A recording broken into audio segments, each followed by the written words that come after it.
Hey guys, I'm here today. I'm going to do a how-to video on how to put on the ECS tuning downpipe. This is going to be my first video. If you guys like it, please comment and share about it. Post. If you have any comments, questions, you can always message me back. I decided to do this video because I saw that no one really has a video up on YouTube for ECS tuning's downpipe just by itself. So I figured why not give it a shot, and I'll show you exactly how it's going to sound before and how it sounds after.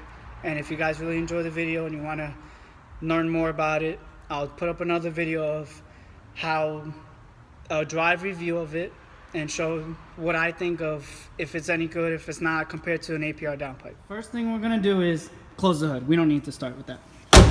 And I'm going to tell you why. You don't need to go from the intake to take off your intake to get to the one bolt.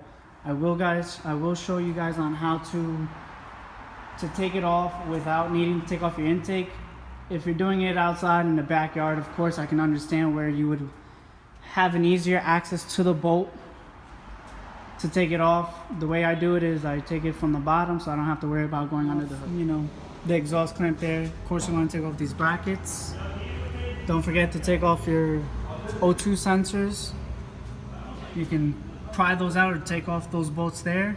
And to get to the bolts to the downpipe, take off that shield. Guys, as you can see, I got the shield off. You might have to play with it a little bit and turn it out that way and twist it all the way around, and then you would have access to the bolts. I took off the brackets that cover the exhaust. They're 13mm bolts. Now I'm gonna get ready to take off the O2 sensors. I was able to take out the O2 sensors. The O2 sensors are either a 22mm or a 7/8 wrench.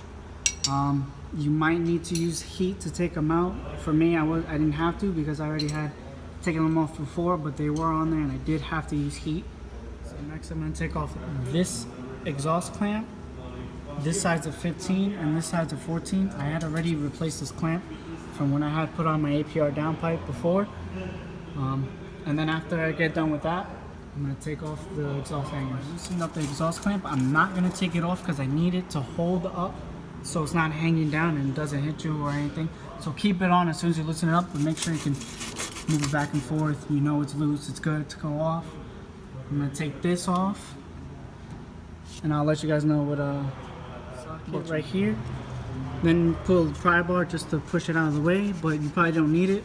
As you can see, it's loose. We're going to take this off as soon as the stock downpipe is off. Once the stock downpipe is off, we'll take that off and apply it to the new one. Last things last is getting to those bolts there. 1, 2, 3, and then the fourth one.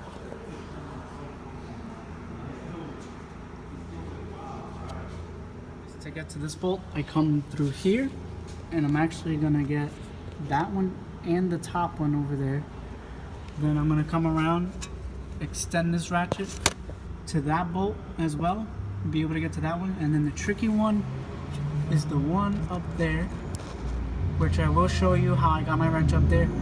I will say that if you really wanted some space, you could probably take out the bolt here for the axle, but it's really not necessary. It's unnecessary work. You are able to get it from the bottom, but if you feel uncomfortable and you can't get it from the bottom, then just take off your intake, don't worry about it, and then you can use a long extension to get to it, and then come down to the bottom and take out the other 3 bolts. As you can see, I have a ratchet wrench 16mm. You can see it's turning. It takes some time, but you're able to get it free from the bottom. But like I said, you can either do it this way, or you can take off the intake from the top and use an extension and get it through up there. It's up to your preference or your accessibility to certain tools, so it's up to you.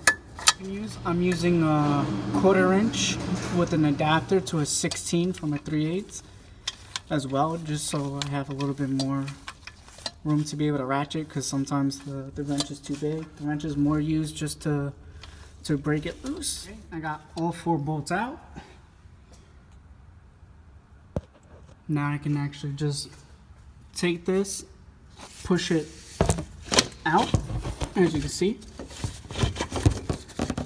And then once you push that out of the way, you can take down this clamp and then bring it down and slide it out. I got the downpipe completely out. Now the next thing, I'm going to take the exhaust hanger off. What I'm going to do is I'm going to flip this up and I'm going to step on it on each side to be able to get it off. Some kits come with the gasket, so you want to make sure to take off this gasket and know how it came off.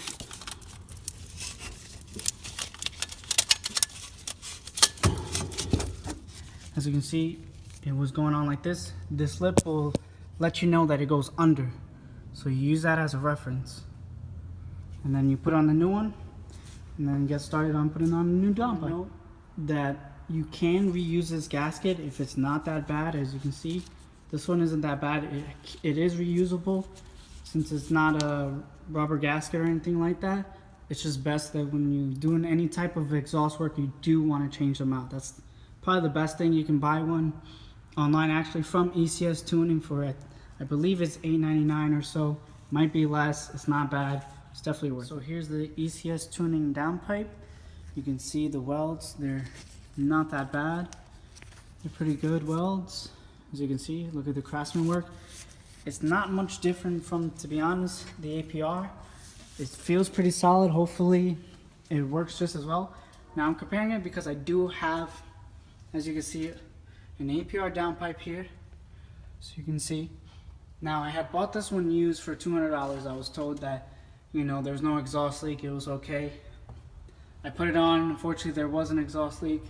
It wasn't that bad, to be honest, but with the missing parts, I ended up just getting frustrated and decided to go with something new. I looked online, looked for good pricing downpipe, and I found the ECS Tuning one. And I said, let me try something. I've never really seen anyone use it.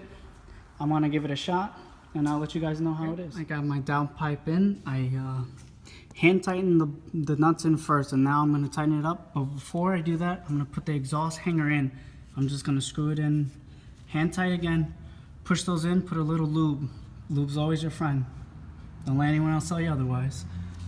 Put it in, and then tighten that up, tighten this up, and then go from here. Put the rest on, okay? This is the exhaust hanger. It looks pretty solid. Look at the welds. Now, on my APR downpipe, that was one of the things that I was missing, and I was trying to find it online. I probably could have gone to an exhaust shop and just get one welded on, but to be honest, I didn't want to go through all that hassle. It was already a used downpipe. You know, I figured, you know what, I might as well just go new. Stop being extra cheap. Look at this guy. John, you don't even work here anymore, man. What are you doing here? Oh, wait, you came in to help me? Yeah, of course I came in to help you. Over here with his nice Subaru WRX, and I'm trying to at least keep up with it now. It's not that. Not that serious. Hey, John. It's connected down to the downpipe. I'm gonna have to take off this exhaust hanger here just to push it back a little further, just so I can get this part of the exhaust on, and then once we put it all together, tighten it up, then I can put the exhaust hanger back on. So I struggle a little bit putting it in. You have to put in this side first, hit it in maybe with a rubber mallet if you can, then get on this side, and then you can put this back in. You probably really didn't have to take off the exhaust hangers. It just made it a lot easier for us to do it. So I tightened up my exhaust clamps. Now I tightened this up, the exhaust hanger. Now I'm gonna put in my O2 sensors. As you can see, I got an O2 spacer for it. I'm gonna put in the O2 sensors. Then all you gotta do is put on the brackets that cover the exhaust, and that's it. That's how it looks. Alright guys, so that's how you install the downpipe for ECS Tuning. I showed you a before and after of how it sounds. Hope you guys enjoyed my video. If you guys like it, subscribe. If you want to know if you have some comments or questions about it, you can hit me up. And last note, I know it says Mazda. Yes, I'm a Mazda certified technician. Yeah, and I own a Volkswagen. Thank you.